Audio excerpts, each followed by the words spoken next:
I think that though foundationally authority of the Scriptures is the most important issue, that built upon that foundation, the number one threat to the church's clear preaching of the gospel is for grace to be misconstrued or perverted. There's two ways that grace gets perverted. One way that grace gets perverted is when we think too little of grace and too much of ourselves. Where we give lip service to grace, but some way deep down we still think, well, I did it. I saved myself. I was good enough. I was Baptist enough. I was this enough or that enough, right? That perverts grace, doesn't it? Now, the problem he's talking about here is the other problem.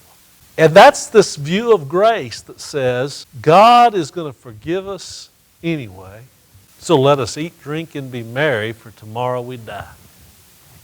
He says they pervert the grace of God into sensuality.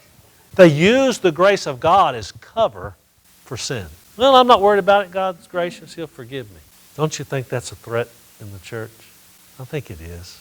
And every body is prone to that thought if they're not grounded in the Word. They're not grounded in the Word. Yes, as Christians, God forgives us. No doubt about that. But if we think that that means that we can live any way we want, and what we mean by any way we want is opposed to God's commandments, then we misunderstand what grace does for us. What does grace do for us? It changes us, doesn't it?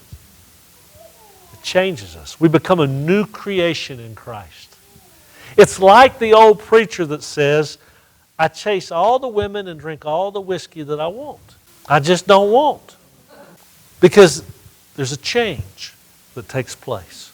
But these false ones that had come in, they perverted the grace of God. They made it mean something that it was not. And I'm afraid that so often we give an unclear sound on the trumpet and we make grace sound like that when it's not. This is an excerpt from the full sermon, Can a Church Implode?